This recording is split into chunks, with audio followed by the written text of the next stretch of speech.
Shamaya, you did it. STL Music. Is that good? Welcome back to the show. Yo, listen up, we back in the game. Sweep the league, we got the flame. Motivated to the fullest every single day. We wake up, get it in every way. Working in 222 in the global inspiration. Talk this sports and top news, no hesitation. Sweep the league is back. We always coming back, that's a fact. Wanna tell them that STL Music, mama, we did it, where we at? Coach Jill in the house with the flow so tight. Every round, rock stats, we unite, yeah. The best show, Monday through Friday, if this ain't different, they lying. We got the energy, when I say sweep, you say the league. Sweep the league, sweep the league, sweep the league, sweep the league. San Antonio, let's go. Sweep the league. Sweep the league. Sweep the league. San Antonio. Hey, it's Rain Fernandez, and you're watching Sweep the League. Be sure to follow me on Instagram, Twitter, and TikTok, and Facebook at Rain Fernandez, Rayne Fernandez.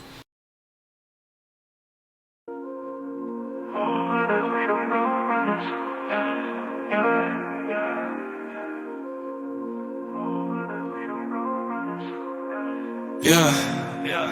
Number 30, Derek Irvin, do you feel the weight? Reppin' UTSA legacy that we create. Didn't rise alone, now it's bigger than me. The whole fam roll, run the blood running deep. I wear that 30 for the squad, for the dreamers. Running uphill, but faith kept us believers. Gotta grind every minute, every play, it's a test. Chasing dreams, but success demands your very best. Dreams do come true, but they never come free. Every day the race do, gotta hustle to be the only thing that stop me. The man in the mirror, still reppin' number 30, UTSA, the vision clearer. Hi, it's Sherilyn, and you're watching Sweep the League TV. Follow me on Instagram at official Sherilyn for more content.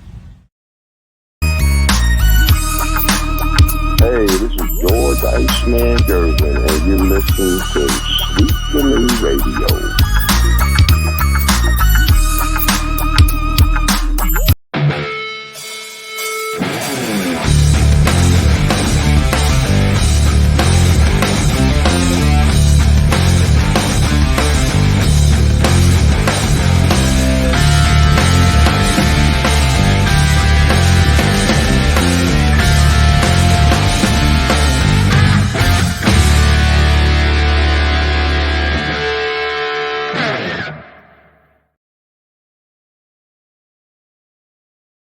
Forgot to add myself. That's crazy. First time that's ever happened. This is Rudy Campos Jr. Welcome to Throwdown Thursday. Sweep the League, the Throwdown Thursday edition. Reminders, tomorrow, Comic-Con, Big Texas Comic-Con starts over at the Henry B. Gonzalez Convention Center. I'm going to kind of be out there tomorrow for a little bit in the evening. We're going to be taking a little bit of video, trying to get, feel for everything. Then it's going to be myself, Derek Gervin, Shamaya on the beats. We're going to be out there on Saturday. We're going to be doing some streaming out there. We're going to be doing some videos, talking to everybody. We want y'all to visit us at our table. It's going to be at the front of the entrance. So be sure to head us up there. We'll be at our table. Get your Derek Gervin autographs as well. They're going to be asking a whole bunch, hopefully, from him on Saturday. And then Sunday we'll end Comic-Con. I'll be out there taking more video, talking to more people out there as well. So it's going to be this weekend, Comic-Con weekend. Let's bring on the Detroit and UTSA Hall of Famer Derek Gervin. Oh, big what's going on, man? How you doing? I'm watching the end of this. Rudy. You still watching the WNBA? I'm watching the end of this Minnesota-New York game. 83-83 just now. Wait a minute. It's still going on? Everything's going well, man. Okay, I just got a notification that it was a final for the WNBA game. No, it's not a final. Should have been a foul on this three-pointer that the girl Courtney Williams just – they did call a foul. New York might be going to lose this game at the end. There's 5.5 seconds left. Minnesota You mean to tell me my Minnesota pick might hold up? Wow. They're the smartest team in the league, the scrappiest team. And I'm telling you this, Nafisha Collier won the Defensive Player of the Year. over Asia Wilson, and it was well earned. I think she's more versatile defensively than Asia. She can guard out on the perimeter more, and she's been kind of all over Breanna Stewart. So yeah, we got a series. You think is Nafisa Collier best all around player in the game? Oh, without question. I know Asia gets a lot of the love, but man, Collier is the smartest player in the league. To me, by far, she's on both ends of the floor. She does everything right. So I like all the other ladies. Asia had a great year defensively under that basket, but Collier's for me the best player in the WNBA. Well, I'm gonna be happy if Minnesota holds on. I took them to win the series. You took the Liberty. I said I'm gonna take the Minnesota just to be different. So that's why I ended up taking Minnesota. But we were gonna get into our WNBA coverage. Game is still going on. 5.5 seconds, and it's so weird, Derek. I had a notification come across. Liberty win game 1, 83-80, and then you said, "Oh, they're still playing." I'm like, "Wait a minute, that's kind of weird." I went to sleep. And here go the killer. They try to get the ball to Stewart, and I really don't think she wants it because she's being guarded by Collier again. So it's going to be interesting. In this situation, got to get the ball. In this situation, wouldn't you want Sabrina to have that shot? I mean, literally 5 seconds left. For me, no. I move the ball around. I want Phoebich taking the last shot. Okay. Naomi Phoebich. Because if you move the ball around, somebody's going to get open. It's usually her in the corner, and she is as automatic as it gets. So let's see how this is the last play. They got it to Stewart, but look, she knocked it out. Did it go off of Breanna Stewart? Oh. Man, they're going to have the challenge and see, did she knock it off Breanna Stewart? I'm telling you. The coaches don't get it. That was the last play. She has to be a decoy in that situation. You don't want her getting the ball against Nafisa Collier. She's been all over Breanna the entire game. WNBA playoffs they've been amazing so far. I've been loving watching them. This WNBA Finals is going to be a good one. You've got the team that's been the team all year in the Liberty, and right behind them has always been the Minnesota Lynx this year. So 1-2. I mean, you're talking about a great WNBA Finals right now. As it's going, they're still playing 5.5. If you guys out there see me cough a little bit or stutter on I've got allergies, so my throat's a little raw still, but I may have to take a sip of water or something like that. But before we get into some content, Derek, earlier today you were on Andy Everett's show on Ticket 760. How did all that go? I think it was fantastic. I was on there for about 10 to 12 minutes. It was great, man. I've been wanting to be on the ticket. Hopefully you and I will be on our own show again, and they'll have competition because we're coming. But it was great. Andy it was a great interview. I want to thank him again. I got to talk about some of my Detroit days growing up. Talk about my brother and I playing one-on-one. So it was good. It was really good, man. That's been a good week for me. And then you and Shemaya doing your part. So we're trying, man. We're trying. It's really all Shemaya. That's all it is. It's a lot. Hey, Shemaya, man. Hey, man, look. For him to make that video as quick as he did. I know. I know. We just shot the video. We got home. All right, we're getting ready to do Sweep the League. It's all in there. I'm like, whoa, man. That's crazy stuff, man. Hey, Rudy, they didn't call a foul. Now they calling the foul. They didn't call that foul. They called a foul on Fish Collier at the buzzer. So it's personal foul committed by Kayla McBride. Let's see here. Because the first time they didn't call it. That's got to be a foul. Yeah, we are seeing that they are shooting 2, apparently, from what I'm understanding. So it's a foul on Kayla McBride. That's got to be. Let me see. Did she block it? Ain't no way she blocked this again. Foul. Yeah, that's a foul.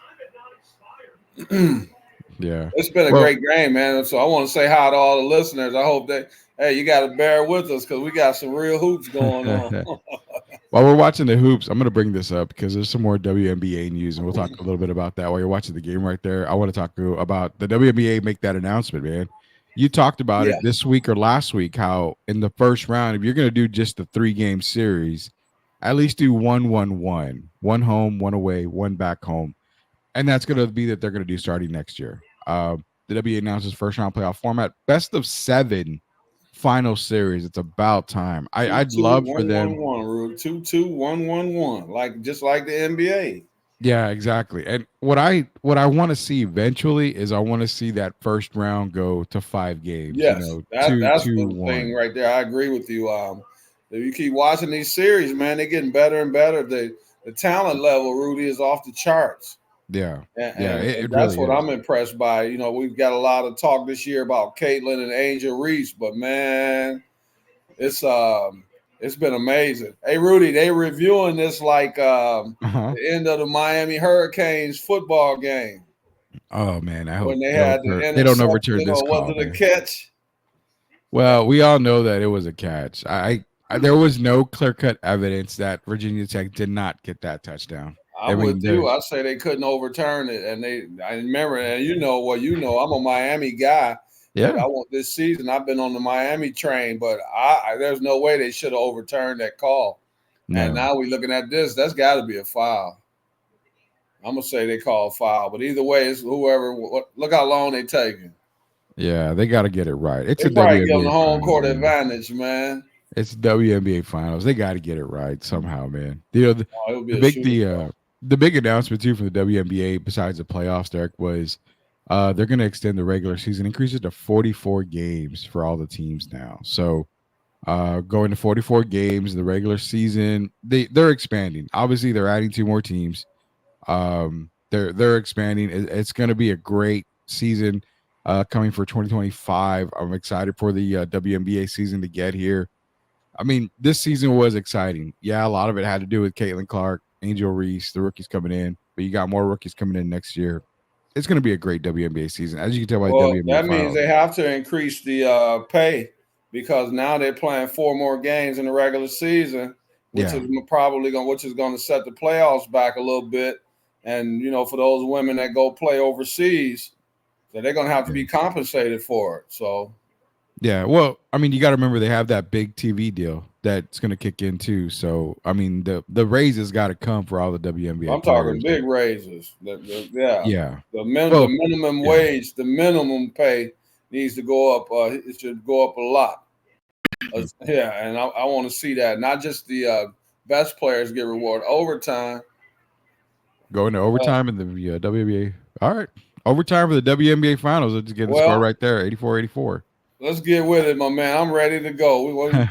What's the next subject? I'm with it. Now we're just bringing up the things coming up for the WNBA. You know the format going to be changing to 1-1-1, one home, one away, one home. That's going to be a good one. 7 games in the finals. Eventually, we want to see them to go to 5 games. There's no doubt about that. 44 games going to be increased for the WNBA per team.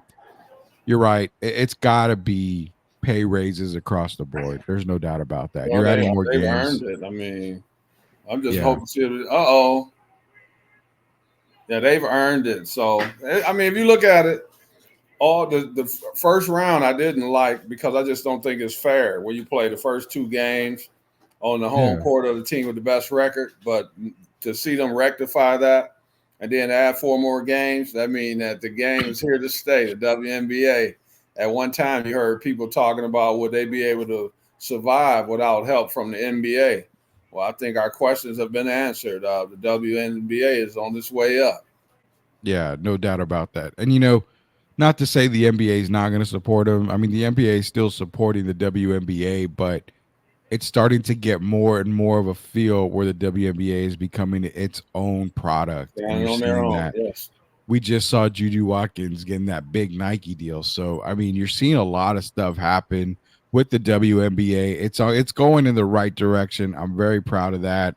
I just want to continue to see it grow, man. And then hopefully these girls will do their homework on the history of the WNBA, unlike some of the guys in the NBA who don't do their homework when it comes to NBA players, as we saw the disrespect of that one person saying John Morant would have been the greatest player if he had played in Jordan's era. I can't believe that, but I don't know, Ja man. I Morant. don't get John Oh, he's Morant. still playing? Oh, yeah, he's back with Memphis. Okay. Yeah, yeah. Yeah, Ray Dean's in here. He says, watch out for the Cowboys this weekend. We're going to talk a little bit of NFL here. Don't worry, Ray. We got you covered. Tim's Rudy, you got to ask Jeff the question about Cooper Flag in a Spurs uniform. Got to happen first. I mean, I'll ask Jeff. In fact, Jeff's going to join us Saturday a couple of times, I'm sure. Saturday at the Big Texas Comic Con. So we'll talk to Jeff around that time. I'll ask him about the Cooper Flag for you guys there as well. But WNBA Finals, it's going into overtime, 84-84 right now. I believe it's 0.2 seconds, but that's definitely not enough to get it going there. So MLB, Derek, we're going to switch over to some MLB talk because the playoffs for MLB are getting pretty darn interesting, if you ask me, man. And here's going to be our MLB preview.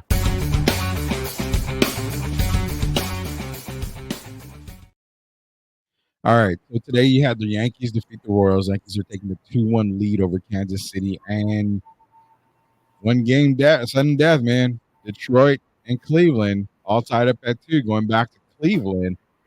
Cleveland was my pick to win the World Series. I picked them. They're in a battle right now with the Detroit Tigers, with your Detroit Tigers, man. It's the Yankees, the Royals. I'm surprised, the Yankees haven't taken care of the Royals in 3. I figured it would have been a 3-0 sweep. The Royals are here to play, but man, I'm looking at the Tigers like I didn't expect that from the Tigers, man. I really didn't. Not against Cleveland.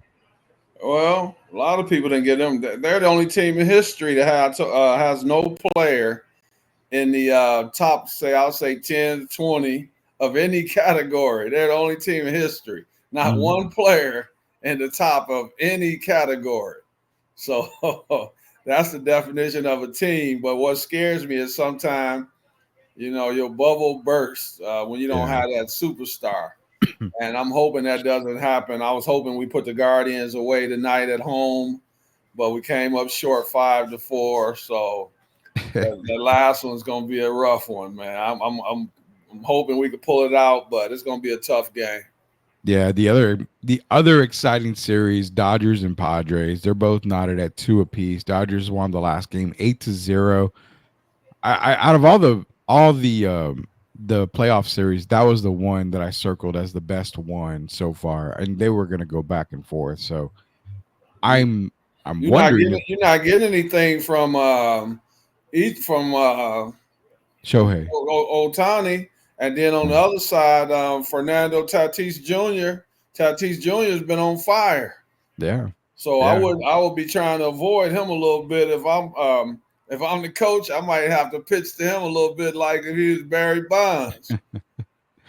Yeah, and it's funny because Ohtani, I mean, the season that he had, this is his first playoff series, his first playoffs. So I don't know if it's nerves. I don't know. I mean, playoff baseball, basketball, football, it's totally different from regular season. If you've never been there, it's a whole different monster, and it's kind of crazy. I mean, but then again, it's the Dodgers, it's the Padres, man. It's a great series. They're going back to LA. I'm gonna stick with the Padres beating the Dodgers. I still think they're gonna win. They're the hottest team at the end of the year, one of the hottest teams at the end of the year. They've continued into it. I fully expect the Padres to beat the Dodgers in Game 5. You do, huh? I'm gonna take the Dodgers in that game. I still want to see the Dodgers in the World Series. I know it's gonna be a tough road to get there, but I figure out somehow they're gonna win that last game at home. I think this one, the home field advantage is gonna pay off. I hope it doesn't for the Guardians. Come but I on, hope man. it pays off for the Dodgers. That's my pick, the Guardians, man. You got Dodgers and Padres tomorrow night. It's going to be Darvish for the Padres, Yamamoto for the Dodgers. And then October 12th, we've got the Tigers and the Guardians, and the Royals and Yankees. Yankees looking to close it out right there. Royals looking to tie the series up to go to a Game 5. But Tigers and Guardians, you're going to have Skubal for Detroit and Boyd for Cleveland on the mound. So we're going to get some. What did you say about the Yankees and Royals? The Yankees are going to be looking to close out the Royals. They're closing it out right now. They're up 3-1 in the top of the 8th. Well, I mean, they're going to go well. That would be it if the Yankees win. They lead 2-1. You know what? That game's not even done. I'm sorry. I'm thinking the game's. I'm way off tonight. I get a final from the WNBA. and it's not even over. Yankees are still playing. I apologize to all of our listeners, man. Jeez, I'm going crazy right now. They know, man. We Yankees. human beings, man. We make honest mistakes. It wasn't intentional. So, hey, we keep it moving. Rudy, I'm looking at this game. Can you believe the home team, the Liberty, haven't scored yet in overtime? Nope, 86-84 right now. 88-84. 88-84 now, with Minnesota on top of the New York Liberty in the WNBA Finals. It's gonna be a great series, man. I can't wait. Upset, man. Who's that? I'm not even upset. I picked the Liberty, but I like Connecticut. I mean, I like the Minnesota so much, man. You remember when we were talking last night with Speedy, and we were talking about the Boston Celtics playing the right way? Mm-hmm. Well, when you transfer that to the WNBA, it's the Minnesota Lynx. They play the basketball the right way. And each one of them believe in each other. They play hard on both ends of the floor. They move the ball. They get high percentage shots. Just real basketball, man. I'm excited to see it. It's more exciting actually for me than the NBA, to be honest. I prefer, women's basketball, majority because I like the way it's played. It's played fundamentally, and that's the reason why I like basketball. I'm a fundamental type of guy, so I don't disagree with you on that at all. Excuse me, sir. Let me get a drink of water real quick here. Let's go Tigers. Excuse me, as I'm battling allergies. We're going to go to a quick commercial break. We'll be back here. Derek Irvin, Rudy Campos Jr. Are you looking for a contracting company that gets the job done right the first time? Look no further than MCS General Contracting. MCS specializes in top quality concrete work, including patios, driveways, foundations, and swimming pools. The team of experts are dedicated to delivering exceptional results and unparalleled customer satisfaction. At MCS General Contracting, they're not just hardworking, they're local. Based in San Antonio, they are committed to building relationships and trust within the community. That's why MCS guarantees your satisfaction. They pride themselves on getting the job done right the first time, every time. So why wait? Contract MCS General Contracting today to schedule your project and experience the difference for yourself. MCS General Contracting, building a better San Antonio, one project at a time. Proud sponsors of Sweep the League. Spurs fans, are you ready to stay ahead of the game of the San Antonio Spurs with the best coverage in the business? Tune in to Locked On Spurs, the daily podcast that brings you expert analysis, exclusive interviews, and all the latest news and updates for your silver and black. Join Jeff Garcia, the most informative and entertaining host in the game, as he breaks down all Spurs news and notes, interviews the biggest names, and keeps you locked into all things Spurs. From Monday to Friday, get ready to start your day with the best Spurs coverage in the business. Don't miss out on the expert opinions, the hot takes, and the can't-miss guests. Make sure you're locked in with Locked On Spurs. Subscribe to their YouTube channel now and stay ahead of the game all season long. Locked On Spurs. It's the best Spurs coverage in the business. Don't miss out. 2, 1. Well, as you guys can tell, Derek Irvin doesn't miss anything. If you don't want to miss anything as well, go to YouTube. Search at Sweep the League TV. Be a subscriber today. We're giving away a bunch of prizes and stuff. Be a subscriber today so you don't miss, just like Derek never misses. Subscribe to Sweep the League. We build a legacy, yeah, they know the name. STL music, it's a movement, not just a claim. Loyalty, respect, that's the code we honor. In the face of adversity, we stand and stronger. We build a legacy, yeah, they know the name. STL music, it's a movement, not just a claim. Loyalty, respect, that's the code we honor. In the face of adversity, we stand and stronger.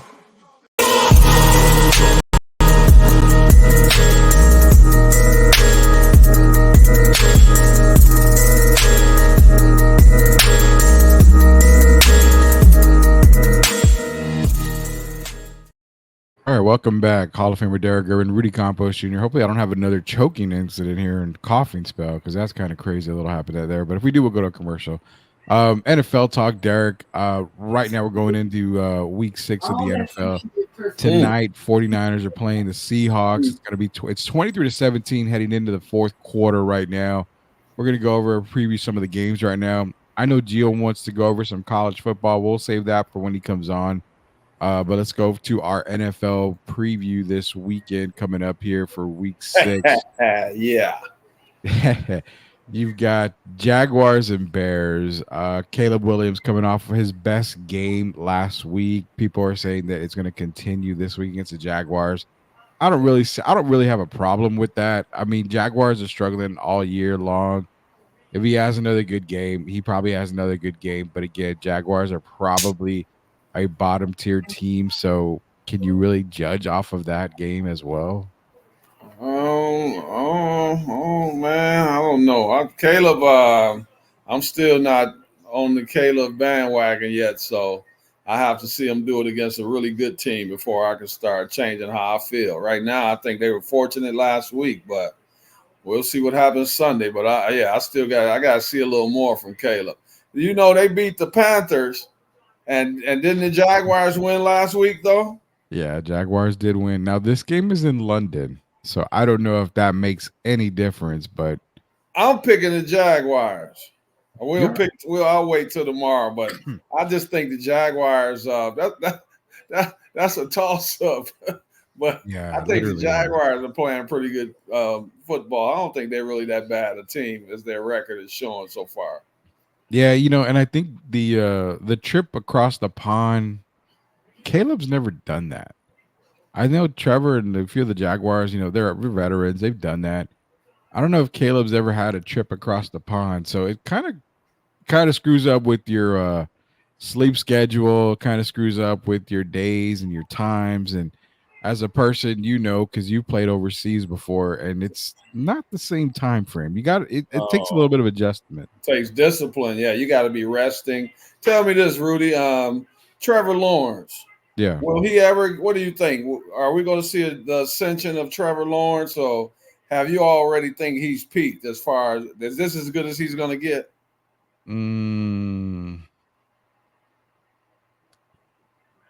I would say as a Jaguar, yeah.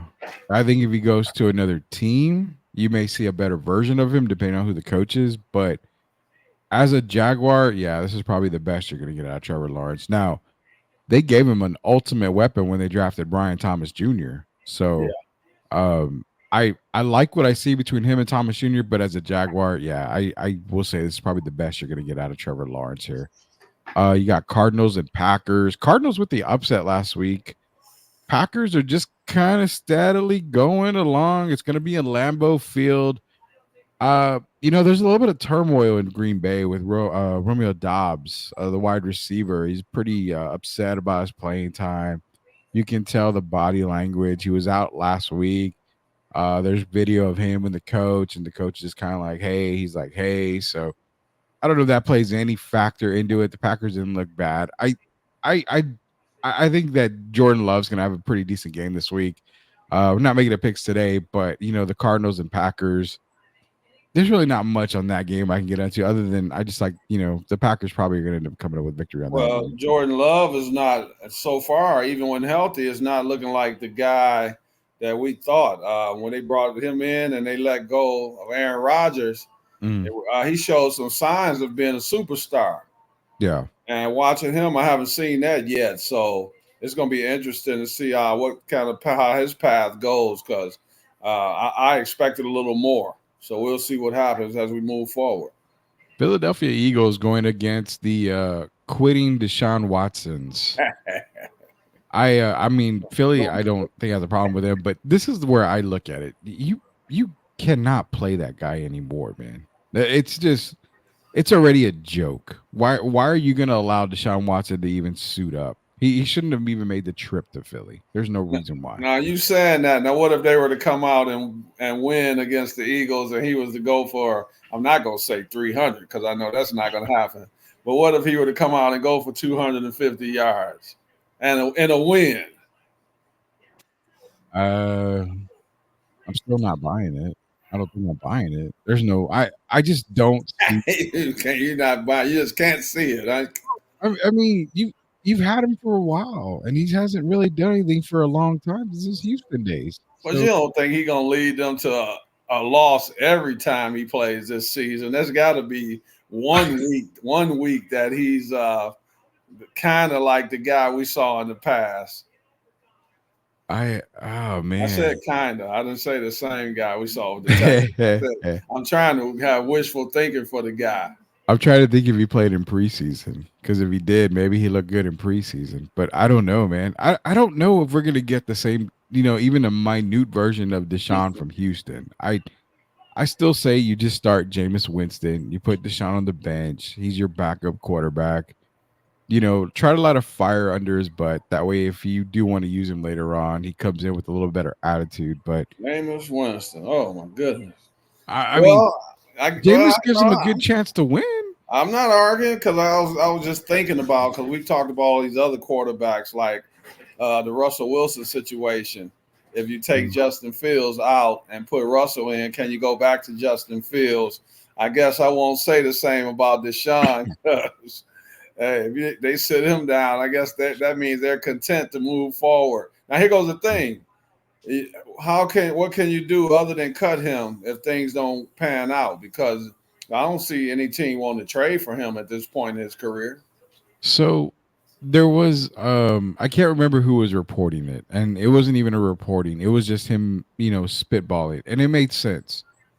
You can trade Deshaun Watson. There's a team that'll take him, but you're gonna have to attach, this year's first, maybe next year's or a couple years first, and maybe a second somewhere. You're gonna have to sweeten the deal with some draft picks. And a team like Carolina, who has enough cap space to take him, they might take him. I mean, just to take him and just to cut him. But the other part is, the other part is that not only are you going to trade him, like say they trade him to Carolina, Carolina cuts him. Carolina's not going to eat up all of that the dead cap space. They're going to make Cleveland eat some of it up too. But what they're interested in are those first round picks.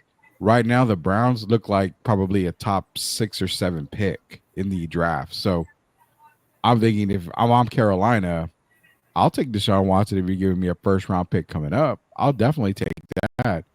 So you'll have teams that might be interested in him, but you're going to have to attach a lot of draft picks. It's only because of the draft picks, Rudy, because if you look at it the way he's playing, and then you look at the off-the-field stuff that he went through with the 24, 25 women, that's something, that kind of make a guy kind of become untouchable. Yeah. And that's what I've been thinking about. I don't even know if the teams would want to even take the gamble, even getting the draft pick. I don't know if they even want to waste time bringing Deshaun in and having to go through the the trouble of cutting him. And I don't even know at this point if teams are willing to do that. So for me, if it doesn't work out here, we could be talking about the guy's career being over at a very young age. I think the career is.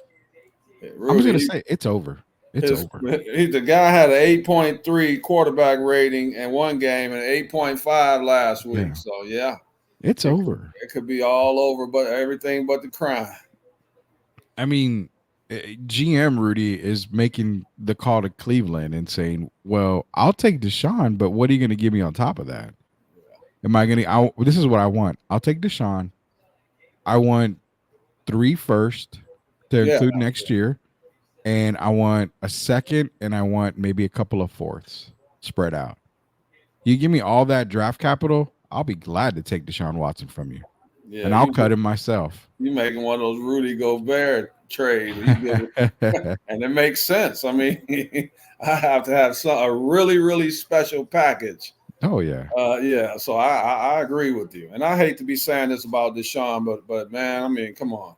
I don't even think the guys in the locker room at this point, I think they have no faith in him at all. And that's bad. So that's never good in your locker room.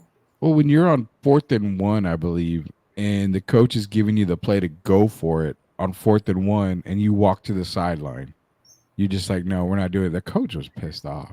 And it was like, what are you doing? He just quit, man. He just quit on the team right there. So yeah, the players don't have any respect for Deshaun Watson, and that's why I said bench him. If you want, you have Jameis But you know Winston. where that's coming. That's coming from a higher. That's coming beyond the coach. I think if it was up to the coach, he would already been benched. You Yeah, got to look at the general manager, vice president, the people that invested in him, spent that money, that $230 million. I think they're making the call in this situation, and I think it's out of the coach's hands. But I'm sure if it was up to the coach, man, he would have told that guy to go home and don't even show up again. I agree with that. And Jacob Eric's talking about that contract. Well, I think you just joined in, but that contract is okay if you have the cap space to eat it. I would take the contract, but like I was saying, it's got to be loaded with draft picks attached to Deshaun Watson because I'm taking a problem off your hands. You need to reimburse me with a lot of stuff. So yeah, the contract is bad, but it is what it is. Another Josh Primo career over. I don't know if I'm gonna go that far with Deshaun. It was similar, but not that far with Josh Primo. But yeah, I'm probably making Deshaun the third quarterback on that roster behind Winston and Dorian Thompson Robinson. I think Deshaun just needs to just go. That's Primo actually got a look this past season. Chicago when he got cut though. But Deshaun, if he doesn't pan out here, that could be it. I just don't see it. I could see him playing in the CFL or something, Arena League. But other than that, I really think the NFL, it's going to be hard for him to rebound from the way he's been playing, and then the off the field events. Man, it's been sad, and to see his trajectory go from where it was with the Texans to where it is now, man. I kind of feel for the young man, even though he's getting paid, he's getting the money. But Rudy, the love of the game sometimes outweighs the money.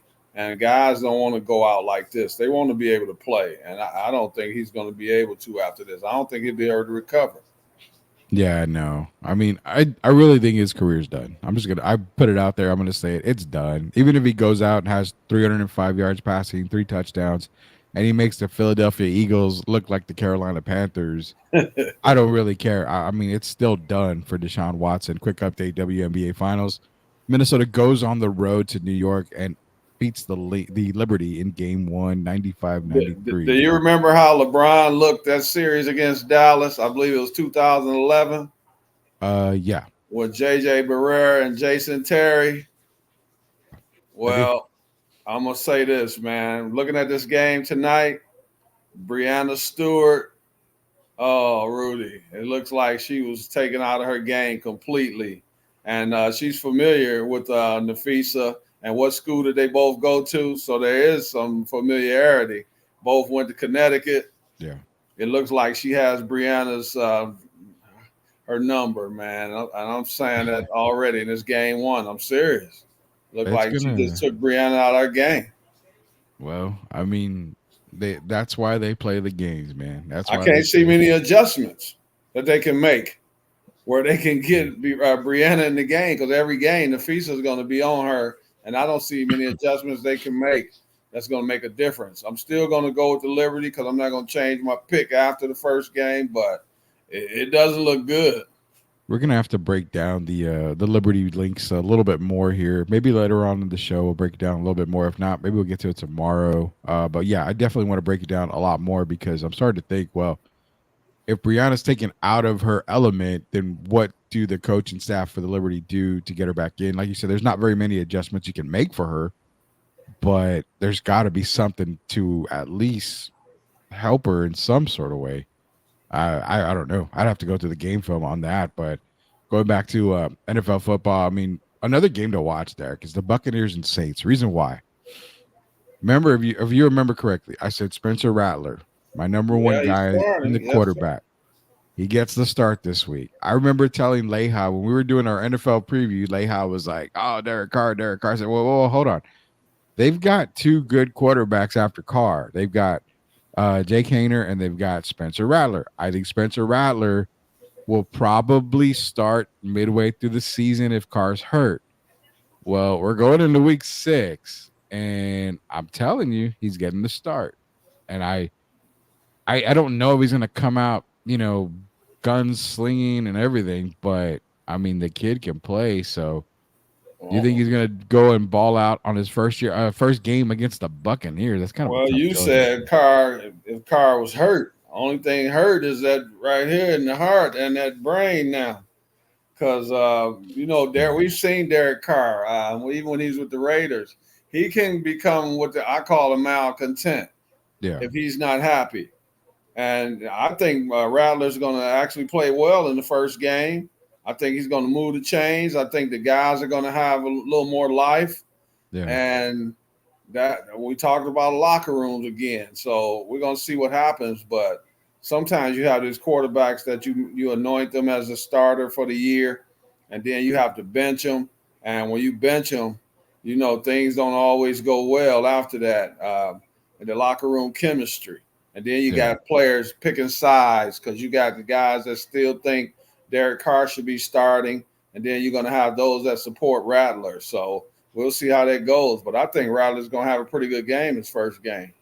So do I. I think he's gonna have a pretty good game. I don't know he's gonna be balling out, but I mean he could. That guy is a hell of a quarterback. He might outplay Baker. Yeah, I would probably say he probably could outplay Baker. I think so. And the one to watch is Lattimore versus Mike Evans. Every time those two guys hook up, that's gonna be physical. Oh yeah, every time these two guys link up, there's fights, there's punches, it's everything you want from old school football, man. I remember Cortland Finnegan and Andre Johnson. I know you remember that fight when he ripped off the helmets and they were punching each other. You talking about a guy that takes no nonsense, Cortland Finnegan. No nonsense, back down from no one. Oh God, no, man. If I was a receiver and Cortland was guarding me, I'm like, oh man, we're gonna have some issues. You already know going into the game, you're gonna have to strap it on because you know it's gonna be a physical game, and he's gonna be there entire time. Just a pest, I'll call him. Guys like him, man, they're just a pest. And even if you're not in the play, Rudy, they still got to get those hands on you and just to let you know that they're there. Yeah. And so that's the kind of matchup that I like seeing, and that's going to be a really good one. It's going to be a really good one. And then what's also going to be good is the next game is the Commanders and the Ravens. Now, this is a game where I think I really like the Commanders this weekend against the Ravens. The Commanders have been balling. Jaden Daniels is playing like a man possessed. But here's why. The Commanders can go to 5-1, Derek, and take a commanding 2.5, almost 3-game lead over everybody in that division. I would have never expected that. I had the Commanders as probably the third best team there, but to put the separation in that NFC East is huge, and I think they get it done this weekend. I'm probably going to roll with them, but our picks are going to come in tomorrow. But this is to me, this is probably game of the week for me. I know you got Cowboy and Lions, but I like the Commanders right now. You're going to see what kind of composure the young man has, McDaniels, because on the other side of the field, sometimes you can get a little, I won't say psyched out, but you can look over there and you like, oh, my goodness, I'm going against Lamar, MVP. Mm-hmm. And so you want to have a good showing, and sometimes you start pressing. And that can happen when you're playing against a guy that is headed to the Hall of Fame. You already know he's going to the Hall of Fame. Oh yeah, So when you own that, sometimes like a boxer, these guys can talk all that nonsense in press conferences, and then when they actually get to the ring and they see Canelo or they see a Mike Tyson, it's just something happens to you. And so we're going to see exactly what the young fella's made of. We got to remember he's still a rookie. But that's going to be a tough game. And to me, it comes down to Derrick Henry, I think, more so than the quarterbacks. If Derrick Henry can come out and get one of those 150-yard games, then, that'll take a lot of pressure off Lamar in that offense. But that's going to be a barn burner. That might be one of the top two games for me to watch. That one and, of course, the one we great talk about, my hometown and the Cowboys.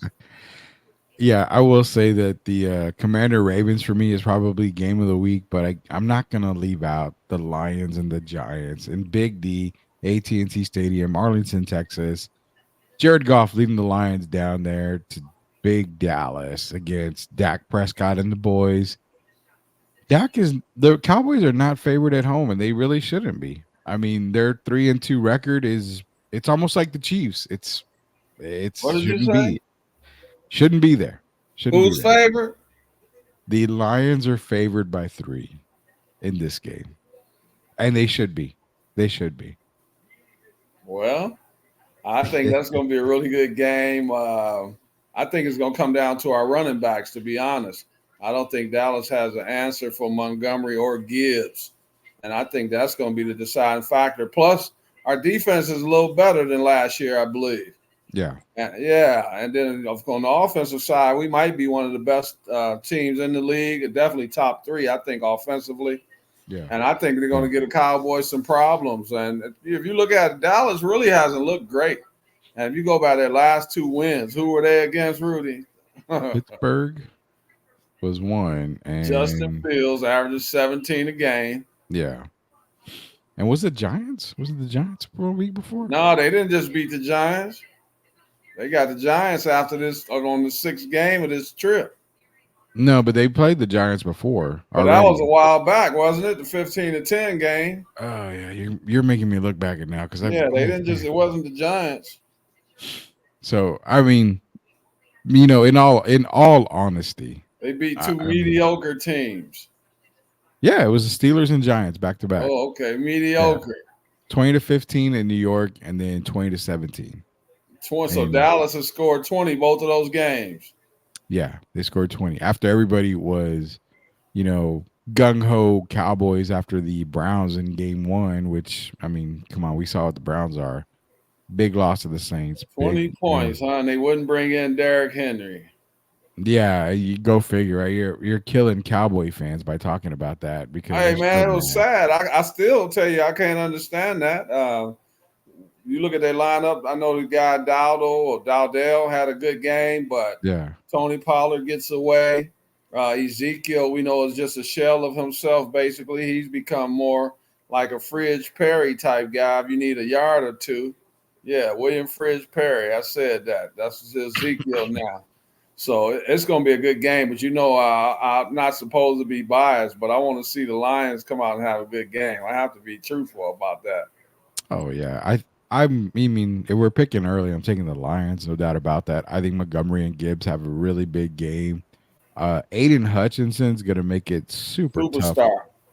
Yeah, he's going to make it super tough for Dak Prescott to be comfortable in the pocket. So I'm expecting the Lions to pull the win out. But again, we're going to get our picks in probably tomorrow. The other 2 games I want to get to are the last 2. Bengals and Giants on Sunday night. Doesn't really scream, big time, but Danny Dimes has been a quarterback on a mission lately, and it's weird because Joe Burrow is putting up like MVP numbers lately as quarterback for the Bengals, but it doesn't show in the record. So I was thinking, this weekend, okay, Bengals are probably going to take care of business, but I don't know, man. The Giants have been playing really good ball, and they're getting Malik Neighbors back, I believe, this week. So nothing tells me that the Bengals even are remotely, close to being a big favorite in this game. They're favored by 3.5, but I almost would roll with the Giants with the way they're playing and the way the Bengals are playing, man. Well, this game will tell everything for the Bengals the rest of the season. This game here will tell how the rest of their season is going to go. Are they the team that we think that can still rebound, even though it's getting a little dicey now, getting a little late? Yeah. Or are they just a team that's done for the year? Because if they lose this game, there's no coming back from that. And like you said, the Giants have been playing better ball. Daniel Jones has been playing better. They've been playing pretty good on both sides of the ball. And if they can keep the score down, which I think they're going to do, like you said, Burrow's still been getting the 300 and whatever yards, 390 yards. But in the clutch time, he's kind of been held, they've been holding him back a little bit. I mean, his own coach by not letting him pass the ball. So I think there's problems going on in Cincinnati, and this is a must win. If they lose this game, they're just planning to get paid the rest of the season because the playoffs will be done. Yeah, if you go 1-5, I mean Oh, 1-4 is, I mean, pretty much one and five. impossible. You look 1-5. You 1-5, and we're counting you out. Like we've already counted out the Washington Wizards in the NBA, so it's pretty much the just seeing same they idea. That's kind of what we're talking with the Bengals. You get one more loss. If you go 1-5, yeah. Rudy, did you see this happening though? Because we know last year, No. Burrow was hurt, right? So he comes back. Yeah. And then they show some signs, and everybody's on that. They believe in Cincinnati because of the way they've played the last few years. Yeah. And to see them kind of spiral like this, man, they look like the Eagles looked at the end of last year. Yeah. And at no point have I felt, even when they have a little lead, there's been no point where I felt like I did last year or the year before, where once the Bengals get on you, they're going to continue to extend that lead. Now I haven't had that feeling since late last year. I think anytime you're playing against them, you play 60 minutes and just see what happens. I don't have confidence in them finishing games. Yeah, neither do I. And that's why I like the Giants this week. But what's crazy is you could potentially have 3 teams tied at 3-2 in the NFC East after this week if the Cowboys beat the Lions, which that's a big if. But I'm thinking about 3-3 because the Giants would be 3-3 if they win. Cowboys would be 3-3 if they lose. Eagles would be 3-2 if they win because they had a bye week last week. But that's why that Commanders game is so huge for them to win against the Ravens, because going to 5-1, say the Eagles lose, they go to 2-3, you're going to have a commanding, 2-game lead in that NFC East.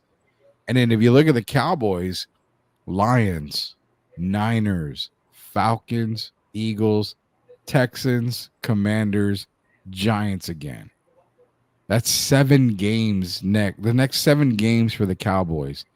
This is where they are going to either make the playoffs or miss the playoffs. Make or break right here. Game. Make or break. Definitely. They better win this game against the Lions. Because if they don't, they need to. But if they don't, we're going to start hearing the whispers. Wow, man, they're already screaming right now. Mike McCarthy, you already know how the fans can get a little antsy. And they don't win this game, man, I'm telling you, heads are going to roll. Jerry's going to talk a good game, him and Steven. If they were to lose this next game, Jerry's going to try to, stay calm, make sure, everything is fine. At least that's what he's going to say publicly. But behind closed doors, man, if they lose this game, Bill might be getting that call. I don't know if they're not even Bill. I'm gonna tell you who's gonna get the call. Who's that? Mike Vrabel. Man, that would be a good hire. That would be a really good hire for them. And I mean, like I said, if Baltimore came out the gates struggling, I was figuring Harbaugh would have been gone. But I didn't even think about Mike Vrabel. That's a good one. I really like that one right there. So. One coach that's not going to be on the sidelines this weekend, Derek, is Robert Saleh on a Monday night game. Buffalo against the Jets, going in to East Rutherford, New Jersey, MetLife Stadium. This has the feeling of the Jets just annihilating the Buffalo Bills. It has that feeling. Your coach is fired. Everybody's, fired up to get back on the field. Aaron's going to come running down that tunnel, and you just feel like the Jets are going to be on fire this weekend, this Monday. I don't know, man. I have that feeling that the Jets are just going to be unbeatable. What about the guys that supported the coach? Well, I don't know, man. That's what I'm trying to figure out. When you're dealing with Aaron, there's some that support the coach. Well, Aaron came out. I say it again. Aaron came out and said that, well, it really was his fault because if he wouldn't have turned the ball over so much, Saleh wouldn't have been fired. Did he throw those 3 picks on purpose? Yes, he did. He did. Okay.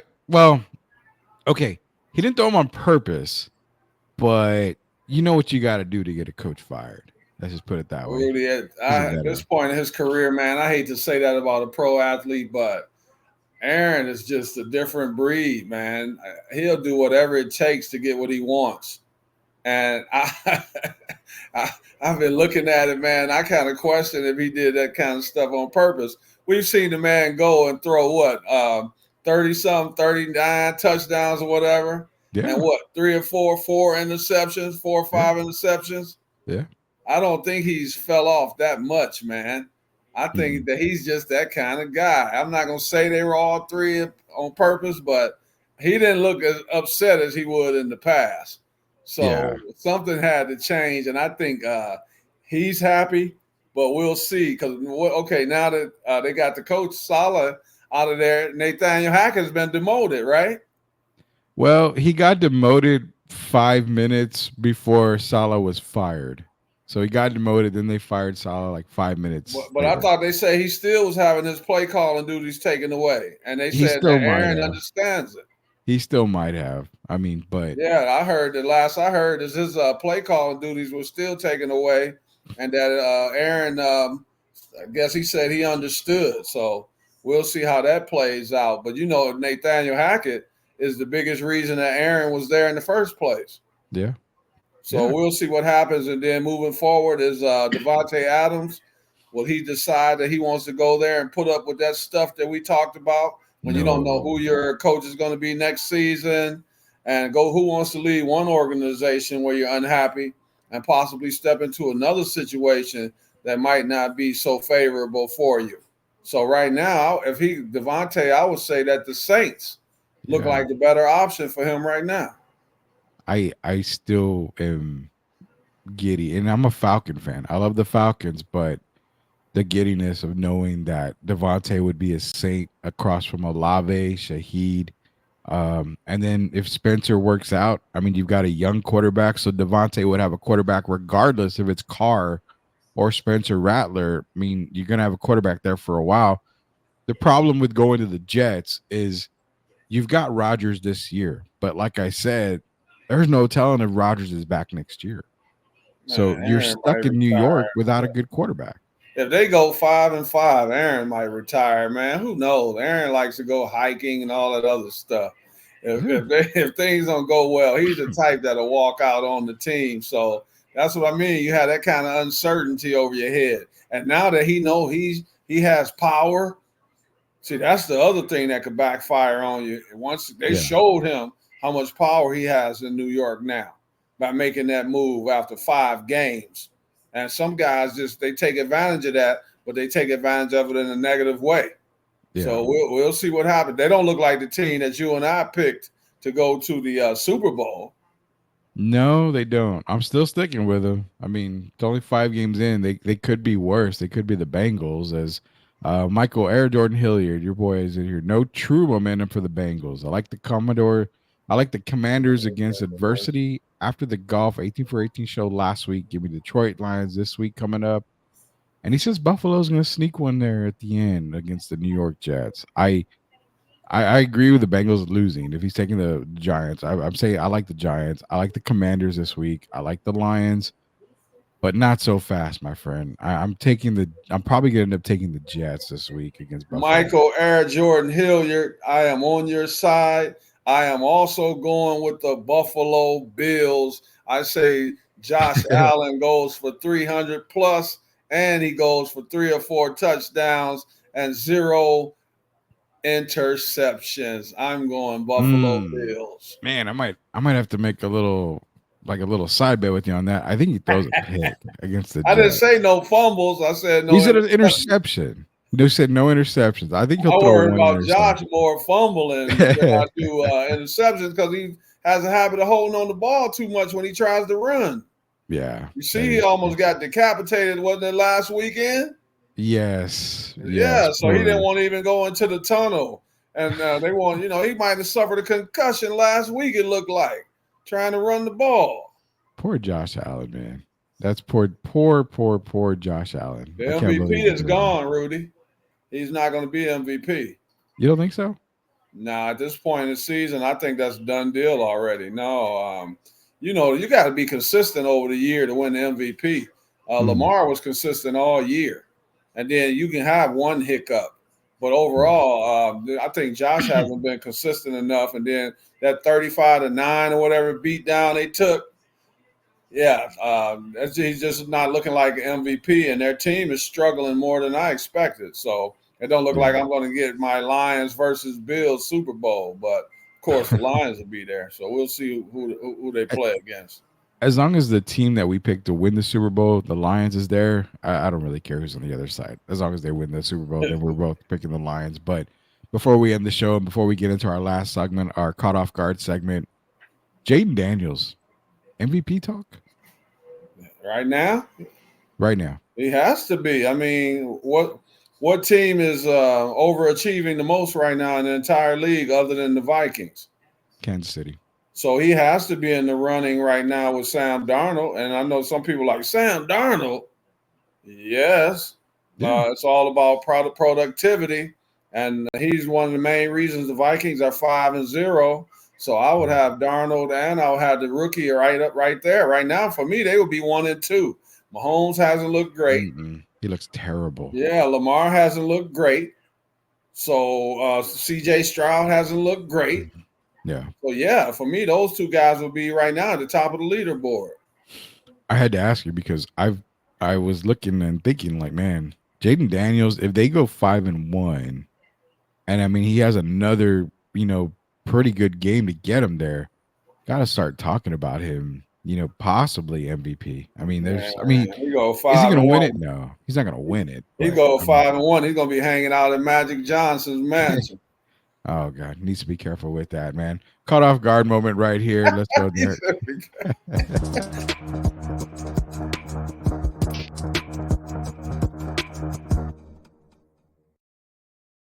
All right, man. Our caught off guard moment tonight is Charles Barkley's all-time top 10.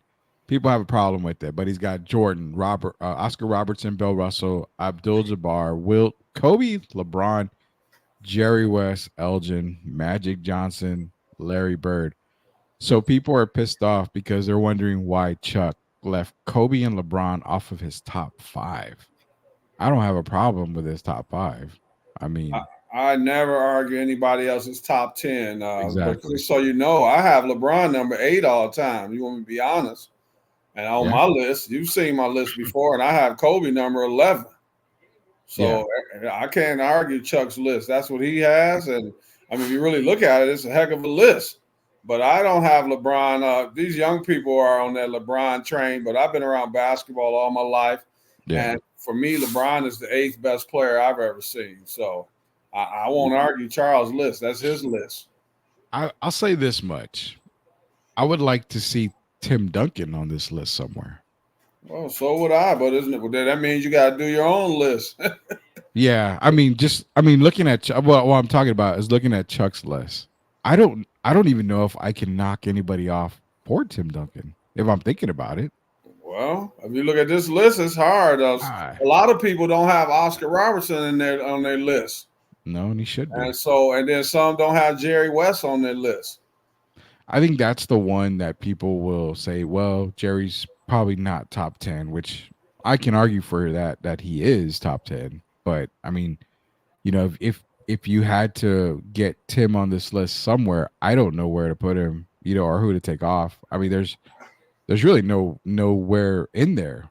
I mean, I like all these. In fact, if I have an argument, I think Magic and Bird are too low. But yeah, that's Charles' list. But for me, Magic is number 5 all time, and I've got Bird number 7, one spot ahead of LeBron. Yeah, I think Chuck was a little pissed off because Magic and Bird used to have his lunch every single day. Well, he does have Bill. We agree on Bill Russell because I've got Jordan and Kareem 1A and 1B, and then I've got Wilt, and then I've got Bill Russell. So everybody's list is different, but I certainly don't have LeBron any higher than number 8, and that GOAT nonsense, man. I mean, come on, he's the GOAT of stats. He's not the GOAT of impact. Big difference, people. Stats, impact. Huge difference. Huge difference. Someone broke it down a little while ago, and we're gonna do one more real quick before we go. This is our last caught off guard moment, Derek. You know what is coming. It's the Ja Morant comment saying that facts. If Ja Morant played in 90s, he would have been the best player of that era. Nobody can guard him. People were coming at this Who guy said left that? and Anthony right. Edwards? No, I'm just kidding. This was off of a Facebook post, off of Video Show 4 on Facebook, and I damn near spit out my water. Did he When I even was make reading this it. dunk, Rudy? Because you know Ja is known for highlight dunks that he misses. That was probably a miss. I don't think he makes that dunk. I doubt that. In the But 90s, Ja Morant would be the best player. I won't argue that. It could be the 1890s or it could be the 2090s. Definitely not the 1990s. No, not, and to think that he's bodying Michael Jordan there on a dunk. I'm like, that's not Little the guy I would. Ja Morant. Yeah, that's not the guy I would put, because if Ja tries to dunk on a Lane Beer, a Mahorn, it's not happening. And Anthony Mason, and Xavier McDaniel. I mean, He it's wouldn't not even happening. get that far in the paint to be trying that nonsense. Yeah, I love Ja. I love his game, but man, some of these people, when I hear them talk, they don't. But you notice the ones that do the most talking, Rudy. It's the ones that don't really go back and look at the highlights or whatever, the videos. They don't study the 1980s and 1990s Yeah. or the 70s. Because you go back and look, there is a lot. You heard what Speedy Claxton said last night. What did Speedy say about the skilled players? There were numerous skilled players in our era, and my era, and in his era. So sometimes people just say what they think. It's out with the old and in with the new. But for me, I've studied this game my entirety of my life, basically, and I've looked at all the different eras from the late '60s on.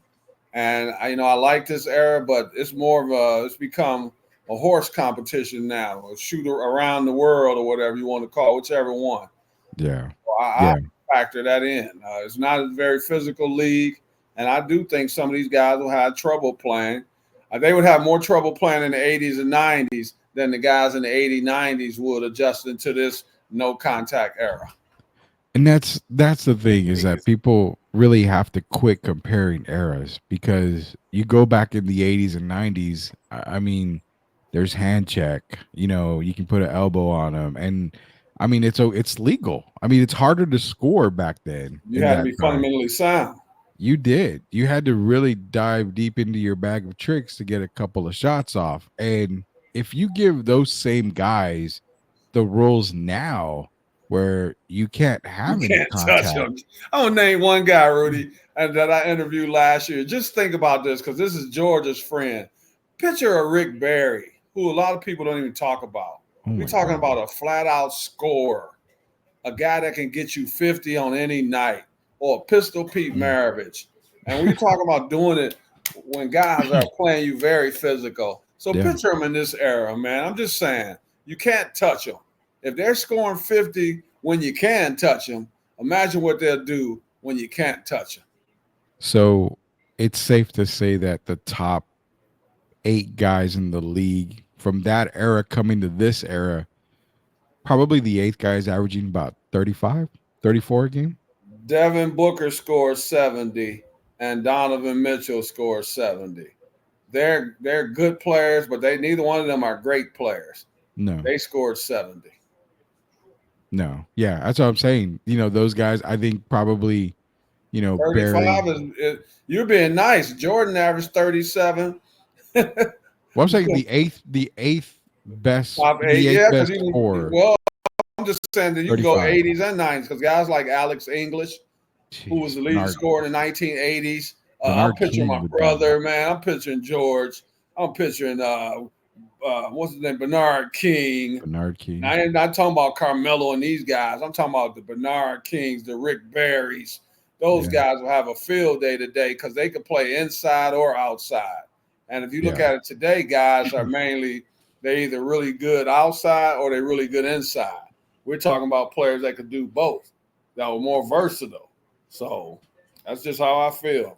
What do you think Adrian Dantley averages in this today? Era? Yeah. And you can't touch him?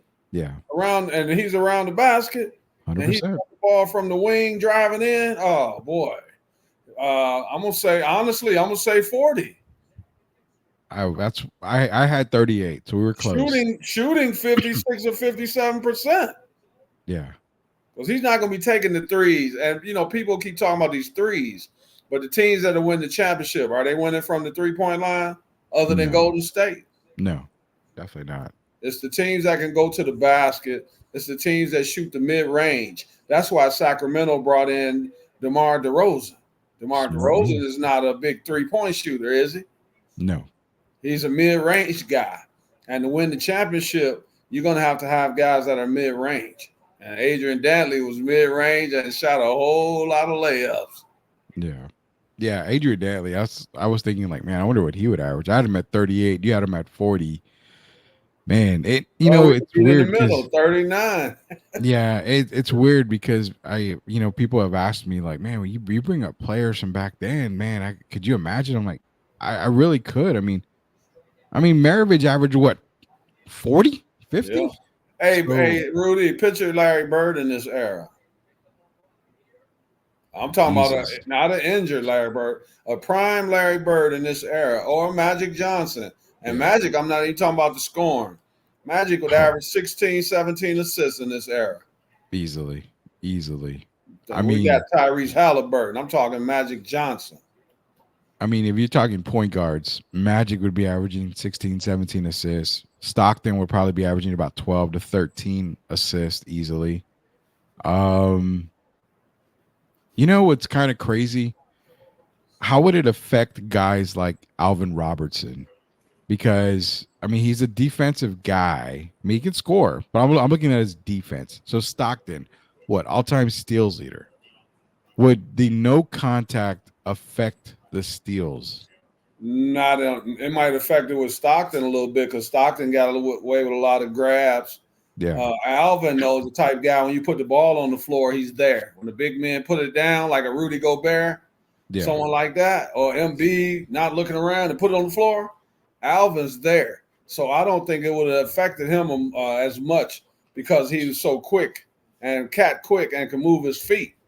So guys like him and Michael Cooper, I think it would only help them. This era wouldn't hurt them at all because they were guys that could slide their puppies, as Kendrick Perkins said. And I don't think it would affect them at all. And they have long wingspans.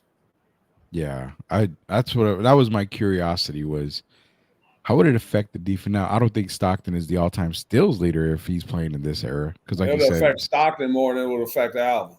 So Tim wants to know what a prime Derek Gervin, how much would you average in this era? Healthy Derek Gervin in this era? I was a point a minute, Tim, when healthy in my era. So looking at this era, you giving me 30 minutes everywhere I play. If I played 30 minutes, I was getting 30 points.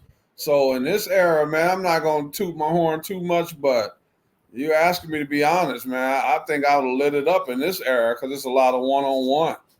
And that's what I like. So I think I would have done quite well. I'll just say that. I won't give you a number, but I think I would have played well in this era. I think I would average 2 points. You see those two guys on the wall behind Rudy over there, Tim? Yeah. I think we both would combine for 70 points easily. Man, that would be pretty bad. I could see that already. You and George played, for San Antonio and back in the day, and y'all were able to play together in y'all's prime. We played together one time in my life, and that was against in the summer league here in San Antonio.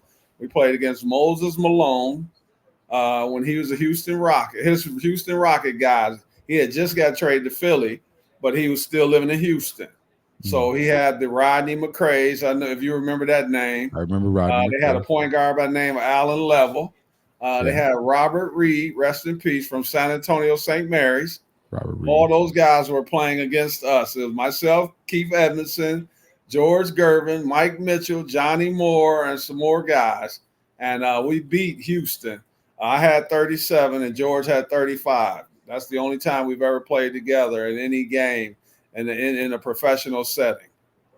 Man, where the hell was I? What year was that? Was I even born? I had just come out of college, so that was 85. We were playing at the original Jewish Community Center then over on Rector Street in the San Pedro area.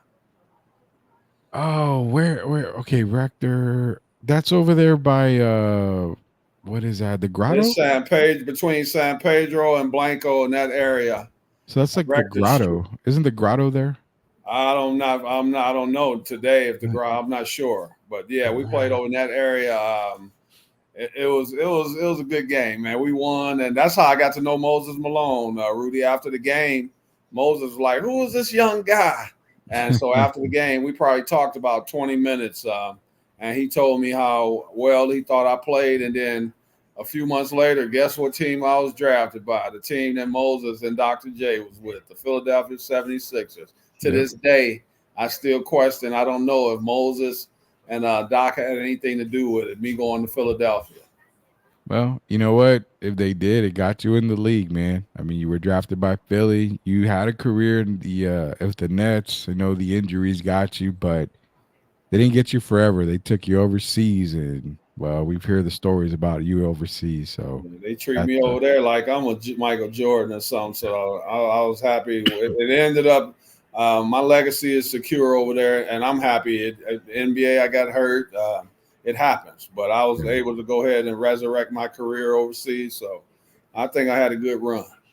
Oh yeah, definitely, and it proves it because next weekend you're going into UTSA's Hall of Fame. Wow! So Wow! That's we're literally a week away, man. A week away after tomorrow is like your induction process, and it's gonna be an amazing night. It's gonna be a fun night for you. You know, I know guys have already made it fun, Rudy. We did the photo shoot. I did the show earlier today on the ticket, and so things are already going well. I'm going to be meeting possibly with Jeff Traylor right after after our induction, doing a show with Jeff Traylor and those guys. So things are going well. My school's looking out for me, man. I want to give a shout out to thank them and Miss Ashley Poronsky for making all this stuff happen that's been happening lately. So thank you, sincerely, thank you, Miss Ashley. Yeah. Ashley's doing a good job. In fact, did you get your video? I haven't got the video yet. Well, that's why I got your email. She wanted to send you a clip of what you missed today on the show. So I have to thank her. She's been really helpful.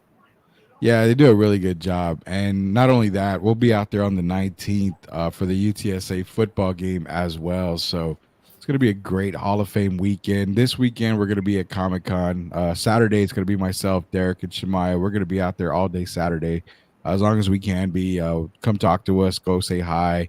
We're going to be interviewing some fans, giving away some stickers and some other stuff. So be sure to stop by the booth that we're going to have here at the Big Texas Comic-Con. But we're going to end this show, man. We're going to end this show, get ready for the weekend. Hopefully tomorrow. We should be on tomorrow, but I think it's going to be about 9:30 when we come on. Just depends on what time I can get back home from the Comic-Con. So I'll keep everybody updated on the time for tomorrow, but we'll get in tomorrow. We'll have our picks tomorrow as well. So for Derek Gervin, Hall of Famer Derek Gervin, Rudy Campos Jr., until we sweep the league again, we'll see you later, Knuckleheads. Everybody have a good night.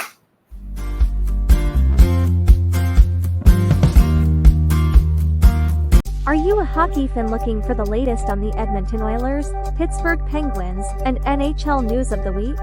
Barry and Carson Best bring it all to you on the Best Boys Center Ice podcast. They break down games, provide insider updates, and keep you up to speed every week. Don't miss out. Subscribe now and join their hockey family. Welcome to the Lean Left, Lean Right podcast, where spirited debates and open discussions reign supreme. Join hosts Rudy and Shemaya as they dive headfirst into the hottest topics in politics and beyond. They're all about seeking common ground without losing their passion for their perspectives. If you're ready for real talk and honest opinions, subscribe now and join the conversation.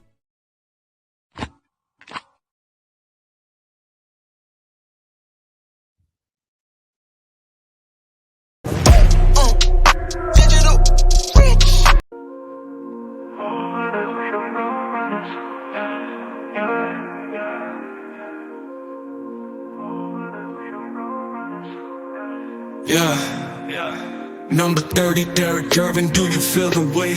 Reppin' UTSA legacy that we create. Didn't rise alone, Nah, it's bigger than me. The whole fam roll, run the blood, running deep. I wear that 30 for the squad, for the dreamers. Running uphill, but faith kept us believers. Gotta grind every minute, every play, it's a test. Chasing dreams, but success demands your very best. Dreams do come true, but they never come free. Every day the race do, gotta hustle to be the only thing that stop me. The man in the mirror, still repping number 30. UTSA, the vision clear. 2, 1. Well, as you guys can tell, Derek Gervin doesn't miss anything.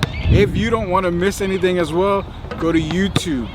Search at Sweep the League TV. Be a subscriber today. We're giving away a bunch of prizes and stuff. Be a subscriber today so you don't miss, just like Derek never misses. Subscribe to Sweep the League.